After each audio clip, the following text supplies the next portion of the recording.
pessoal, seja bem-vindo à nossa primeira videoaula de Biologia do Colégio Militar de Campo Grande, transmitida via AVA.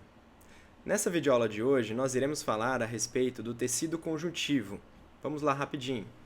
Bom, o tecido conjuntivo é responsável por unir e sustentar outros tecidos corporais.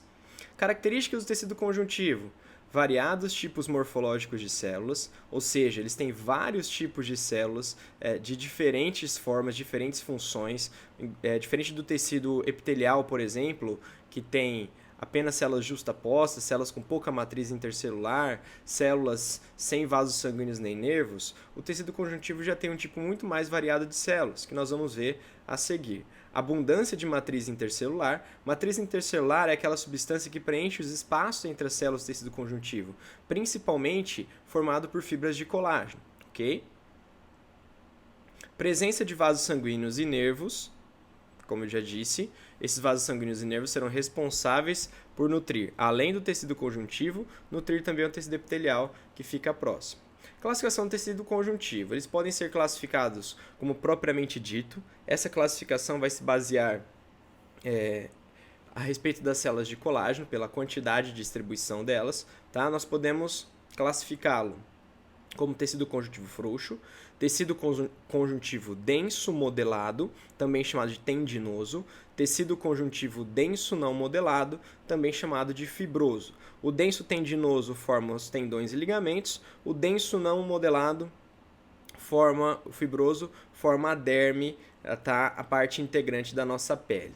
E temos também o tecido conjuntivo de propriedades especiais, que são aqueles que têm função, além da produção de colágeno, funções específicas, tá? Como, por exemplo, o adiposo, armazenamento de gordura, o cartilaginoso, que forma as cartilagens, o ósseo e o hematopoético, que é o nosso tecido sanguíneo. Aliás, é o único tecido líquido do corpo, tá? Então vamos lá, continuando. As principais células, então, do tecido conjuntivo. Temos o fibroblasto, lembrando que a palavra blasto remete a uma célula jovem, que é uma célula estrelada, produtora de colágeno, que é aquela fibra que eu falei que está sempre presente no tecido conjuntivo. E o fibroblasto se transforma em fibrócito depois de adulto, tá? Quando há necessidade, por exemplo, de uma lesão, um ferimento no tecido conjuntivo, o fibrócito ele acaba dando origem ao fibroblasto, ou ele acaba retomando a sua característica jovem, a sua característica de produção de colágeno, e a cicatrização, o reparo dessa região volta a acontecer. Tudo bem? Vamos lá? O macrófago é a célula chamada de fagocitária, uma célula importantíssima no tecido conjuntivo, tá? Macro quer dizer grande, fago quer dizer comer, ou seja, ele é o grande comedor das células do nosso corpo, tá? Ele se origina a partir de uma célula chamada de monócito, que é essa aqui que está dentro do vaso sanguíneo. Esse monócito, por um processo chamado de diapedese, ou seja, da saída do sangue para o tecido, ele dá origem ao macrófago, e o macrófago é responsável por realizar a fagocitose, que é aquele mecanismo de englobamento de partículas, onde ele usa os chamados pseudópodes para poder englobar partículas sólidas por fagocitose. Tá? Depois ele faz esse englobamento, realiza a fusão dos chamados lisossomos primários no fagossomo, e aí acontece a digestão intracelular dentro do macrófago, fazendo com que esse invasor seja descartado. Então o macrófago tem uma função muito importante na defesa do corpo, está presente no tecido conjuntivo, lembrando que ele é originado do monócito, tá? Por diapedese, forma o macrófago. Aqui nós temos um macrófago, né? O macrófago sendo observado no microscópio eletrônico. Nós temos aqui várias células de bactérias que parecem cheetos de queijo, tá? E o macrófago está usando seus pseudópodes com aquele efeito sonoro especial, e ele vai com seu chicotinho pegando as bactérias, tá? E realizando a fagocitose. Tudo bem? O próximo aqui é o mastócito. O mastócito atua nas reações alérgicas, possibilitando maior acesso dos macrófagos à área inflamada. Então, o mastócito ele reage à entrada de um estranho, de um alérgeno, do grão de pólen, de uma poeira, por exemplo, de um fungo. E a partir daí, esse mastócito, ao ser acionado, ele libera na corrente sanguínea heparina e histamina. Heparina e histamina, que são anticoagulantes, vasodilatadores, são substâncias que vão facilitar a chegada dos macrófagos até o local onde o invasor se encontra, onde esse processo alérgico vai acontecer. Então, quem desencadeia esse processo alérgico é o mastócito, ok? Vendo aqui, heparina e histamina. Heparina é um anticoagulante, histamina é um vasodilatador, e assim o mastócito ele é responsável pelo processo alérgico. Só lembrar que quando a gente toma um antialérgico, nós ingerimos um antihistamínico, que vai tentar anular essa histamina liberada pelo mastócito. Aqui nós vemos uma fotografia de microscópio eletrônico de um mastócito, mostrando o núcleo da célula, e aqui nós temos várias vesículas, né? Várias vesículas, bolsinhas cheias de heparina e histamina, prontas para serem liberadas assim que o mastócito for acionado, tá, pelas imunoglobulinas. Temos também o plasmócito. Essa célula ela surge pela diferenciação do linfócito B. Então o plasmócito é muito semelhante ao que acontece com o macrófago. Só que com o macrófago é do monócito que passa por diapedese do sangue para o tecido, dando origem ao macrófago. Já o plasmócito, quem está no sangue é o linfócito B, ele passa por diapedese do sangue para o tecido e dá origem ao plasmócito. Aí o plasmócito acaba sendo responsável pela produção de anticorpos, de imunoglobulinas, de defesa, tá? Na parte tecidual, na parte do tecido próximo ao vaso sanguíneo. Tá? Produzem anticorpos, imunoglobulinas, que combatem, tá, os micro-organismos no tecido. Lembrando que anticorpo não mata o micro-organismo, mas ele neutraliza, para que os macrófagos, os neutrófilos, que são as células fagocitárias, possam, enfim, realizar a sua função de fagocitose. Beleza? Próximo. Então aqui nós temos uma relação de antígeno, corpo estranho, aciona os linfócitos B, que se transformam em plasmócitos, que dão origem a anticorpos, e os anticorpos, por sua vez, vão atacar ou vão encaixar com os antígenos num processo chamado chave-fechadura, tá? Promovendo aí a ação do anticorpo no invasor. Tudo bem? A última célula aqui que eu tenho para falar do tecido conjuntivo é o adipócito. Dá para ver aqui no desenho que o adipócito ele é um primo irmão, né? Não sei se eu posso falar isso, do fibroblasto. O fibroblasto é aquela célulazinha reprodutora de colágeno, é a principal representante do tecido conjuntivo, tá? Enquanto que o adipócito ele vem do lipoblasto, que seria a célula jovem do tecido adiposo. Então nós temos uma célula mesenquimal, que seria uma célula tronco desse tecido, o lipoblasto, que seria o irmão do fibroblasto, o fibroblasto dá origem às fibras de colágeno, enquanto o lipoblasto vai dar origem ao tecido adiposo. Pode ser um tecido adiposo unilocular ou pode ser um multilocular, assunto esse que nós vamos falar daqui a pouco, tá? No final dessa videoaula, tudo bem? Próxima coisa agora, a gente vai entrar na classificação dos tecidos conjuntivos propriamente ditos. Vamos lá. O tecido conjuntivo propriamente dito, frouxo, ele é muito comum, preenche os espaços entre as fibras e os feixes musculares e serve de apoio para os epitélios. Então, lá dentro do músculo, entre uma fibra e outra, entre um feixe muscular e outro, esse tecido frouxo está presente para dar sustentação e para dar o apoio. Tá? Ele não é um tecido de resistência, ele é um tecido de apoio mesmo, tá? Para as outras células ao redor. Ele tem fibras de colágeno em menor quantidade, que nós vamos ver nas próximas figuras. E também está escrito ali que ele apoia os epitélios.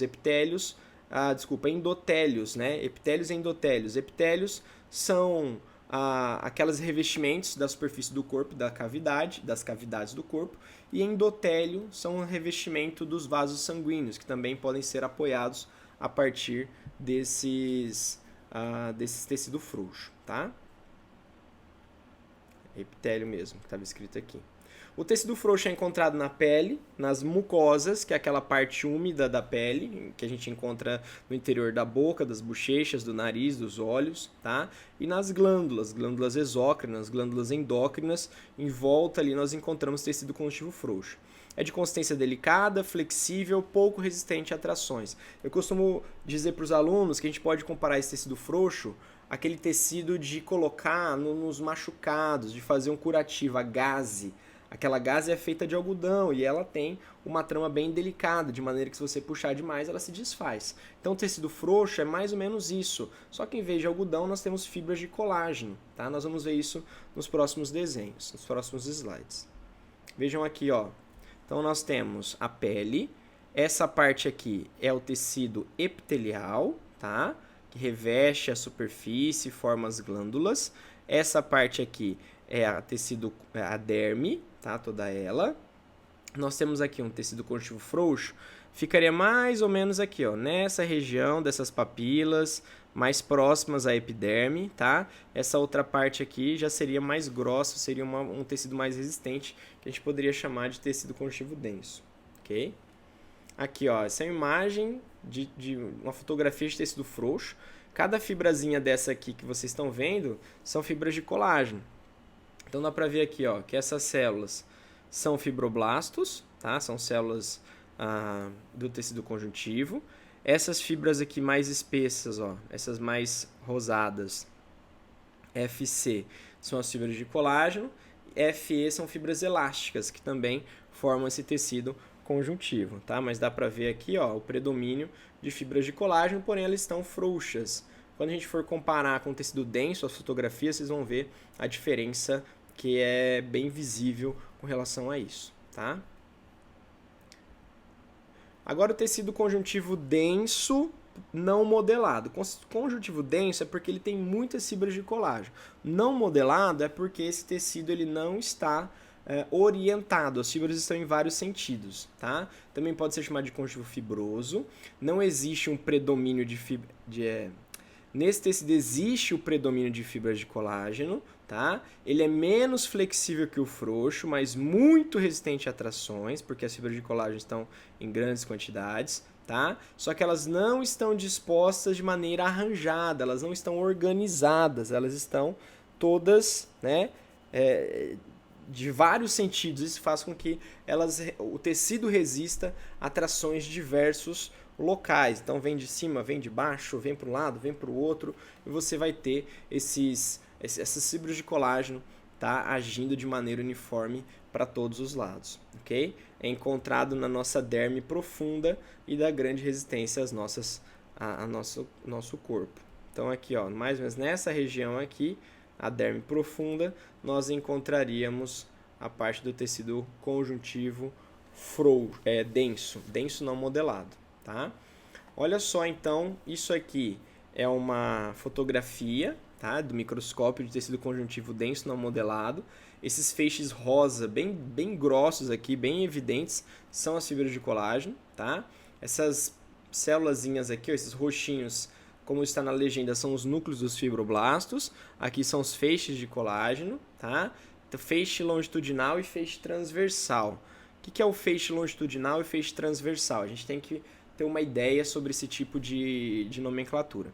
Longitudinal é que a imagem que você está vendo segue o maior plano do objeto, ou seja, o meu dedo nesse momento ele está no sentido longitudinal, você está vendo o maior comprimento dele, tudo bem? Então quando ele fala feixe de colágeno no sentido longitudinal, é como se ele estivesse nessa posição. Quando ele diz feixe de colágeno no sentido transversal, é como se você estivesse vendo ele dessa maneira, vendo só a ponta dele. Então ali na imagem a gente consegue observar feixes no sentido longitudinal e feixes no sentido transversal, tá? Quer ver? Deixa eu voltar ali. Ó, esse aqui é um feixe longitudinal, veja que ele está alongado. Esse aqui é um feixe transversal, ó. Veja que eu vejo só a pontinha do dedo dele. Só que ele é um feixe que está lá para o fundo, né? Se a gente for imaginar em 3 dimensões, ele está saindo da tela, tá? Nesse corte do tecido conjuntivo denso não modelado. Aqui essa imagem é fantástica, por quê? Porque ela está comparando no mesmo aumento, tá, ó, 10 micrômetros, 10 micrômetros, o conjuntivo frouxo e o conjuntivo denso. Dá pra ver que eu tenho muito mais espaço, ó, eu consegui enxergar do outro lado aquele fundo branco ali, ó, é como se estivesse atravessando o tecido. Eu consigo fazer isso no frouxo e não consigo fazer no denso. As fibras de colágeno aqui estão em quantidades muito menores do que desse lado, então dá pra ver a diferença clara do frouxo e do denso nesse caso, tá? Aqui é uma outra imagem lindíssima, né, mostrando as fibras de colágeno em destaque, fibras bem vermelhas, ok? Esse VS aqui, pessoal, é um vaso sanguíneo, tá? Então está passando um vaso sanguíneo no meio do tecido, então aqui que ele vai trazer nutrientes. Esses pontinhos roxinhos são núcleos dos fibroblastos, tá? E mostra como as fibras de colágeno estão orientadas em todos os sentidos, tá? Portanto, resiste a atrações de qualquer parte. O conjuntivo denso modelado, também chamado de tendinoso, tá? Ele vai formar os tendões e os ligamentos, e ele tem os feixes de colágeno paralelos, organizadinhos, muito bonitinhos, tá? Eles são muito alinhadinhos assim, as fibras estão na mesma posição, muito alinhadinhas, tá? Na mesma posição. Isso vai fazer com que o tecido conjuntivo denso modelado ele seja resistente a trações no único sentido. Então a gente tem aqui o tendão calcâneo que liga o músculo da panturrilha, o gastrocnêmio, até o calcanhar, e esse tecido extremamente resistente, forte, é formado por tendões, né? Um tendão calcâneo que é formado por tecido conjuntivo denso modelado ou tendinoso, assim como os ligamentos. Só lembrar que tendão liga osso com músculo, transfere a força de contração do músculo para os ossos, tá? Enquanto que ligamento liga osso no osso, principalmente nas articulações. Os dois são formados por tecido conjuntivo denso modelado, tá? Aqui o núcleo dos fibroblastos, certo? Aqui os feixes de colágeno orientadinhos, bem no mesmo sentido. Então, a força da atração, ela tem que vir nesse sentido. E aí, o tendão, o ligamento resiste. Se a força vier nesse sentido, nós vamos ter um problema sério, tá bom? É isso, gente. Então essa primeira videoaula foi simplesmente para falar dos tipos de tecidos e explicar para vocês tecido conjuntivo propriamente dito frouxo, denso, tá? O denso modelado e o não modelado. Explicar um pouquinho sobre as células fibras de colágeno. Na próxima videoaula a gente vai entrar nos tecidos conjuntivos de propriedades especiais. Tudo bem? Então, obrigado por você ter assistido até aqui. Faça os exercícios disponíveis aí no ambiente virtual, tá? E siga para a próxima videoaula. Qualquer dúvida, temos o chat disponível e o fórum de discussão também. Participe, tá? Cumpra as atividades aqui no ambiente virtual. Tudo bem, pessoal? Um grande abraço, muito obrigado. Tchau, tchau, tchau.